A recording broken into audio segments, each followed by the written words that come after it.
Alam niyo ba yung daddy ko? Dermatologist siya. Sa mga skin niyo, pwede niyang gamutin yan, lalo na if masakit yan, if may sunburn kayo. Kaya nang pag may sakit. Kaya lagi may free lotion.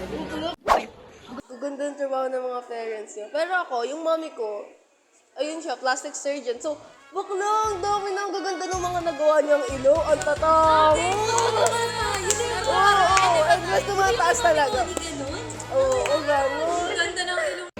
Ang gaganda naman ang trabaho ng mga magulang niyo. Ako nga, yung daddy ko, pharmacist, nagbebenta ng gamot. Hindi illegal. Ang galing pa rin ng mga mami natin. Sila yung gumagamit sa skin natin, sa teeth natin, sa health natin. Tapos, pinapaganda pa nila tayo. Yung mga grabe. Kaya I'm super thankful talaga na may mga doctors tayo sa country natin. Kasi, hindi dahil sa kanila, baka hindi na tayo healthy ngayon. Baka puro sa kanila tayo, diba?